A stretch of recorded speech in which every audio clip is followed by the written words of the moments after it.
Now here comes the discussion that when you say visibility in the context, and Ritam also mentioned that there are many software packages, that the transport management softwares are there, the TMSs of the world.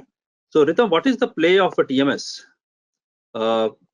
And how you see the modern TMS, which is there in the market, and the products offered through them, is rightly placed to address the challenges?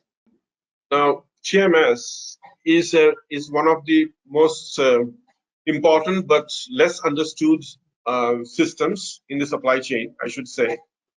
People always or most often confuse them with fleet tracking, which just what Kelvin mentioned, that it's not about longitude and latitude, it's about the context that it creates, right? So, and transport management system helps in the entire life cycle of our order processing.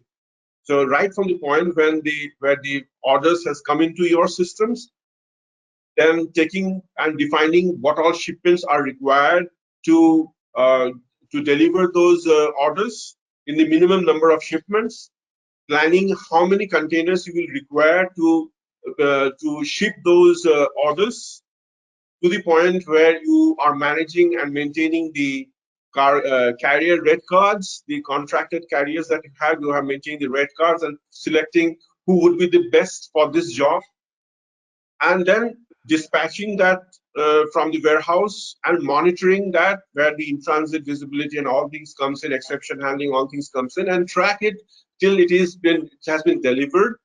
The invoice has come back to you, and you have audited them and forwarded it for settlement.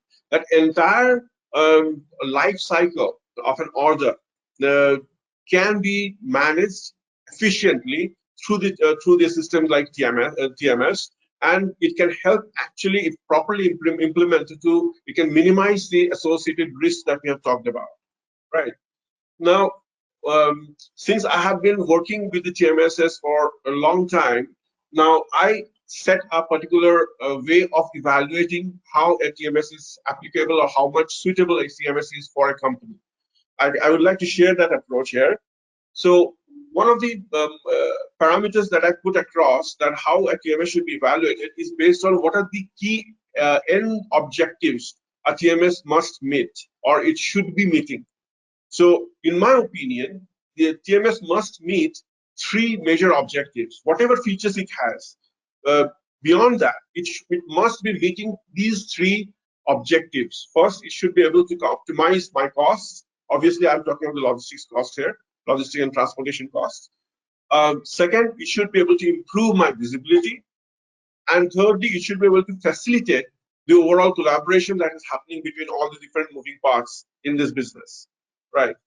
So my experience with the TMSs of the world suggests that most of the TMS, be it in the tier 1, tier 2, and tier 3, most of them works towards the first objective, like the optimized cost. They have all the set of features. Of course, the tier 1 TMSs are providing advanced cost optimization features, and while the tier 2 and tier 3 are more on the basic side, but most of them tries to optimize the cost. So certainly they are thumbs up for me.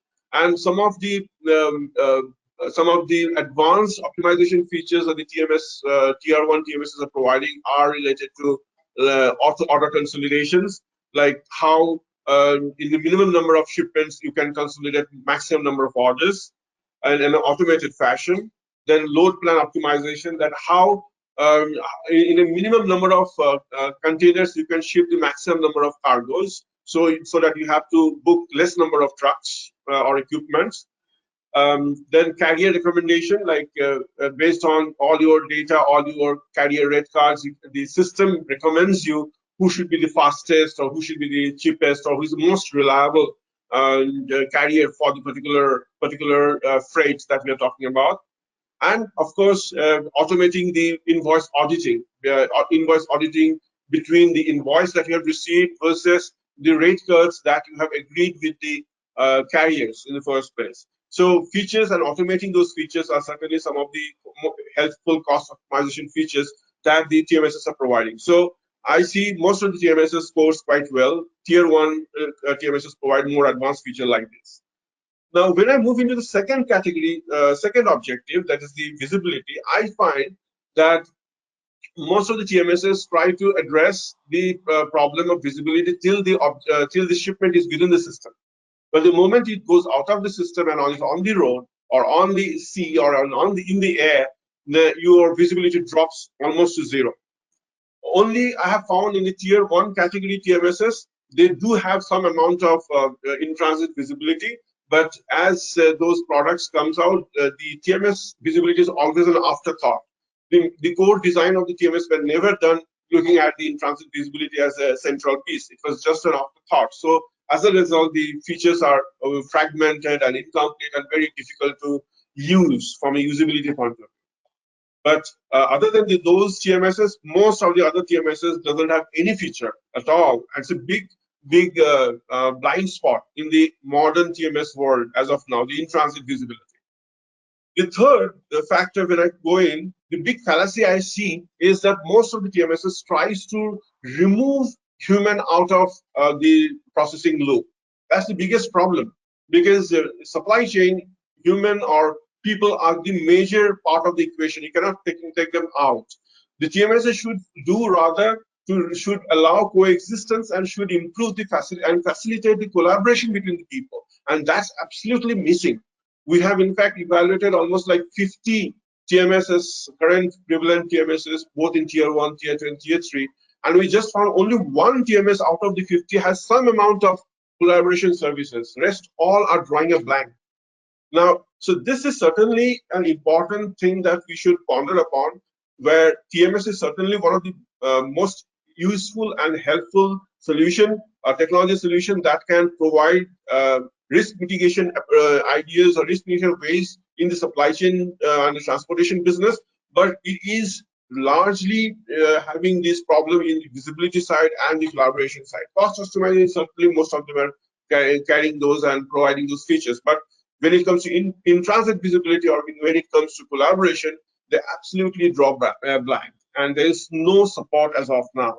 And that, I believe, is certainly one of the key areas that we have to work towards when we are developing the new age TMSs now. So there.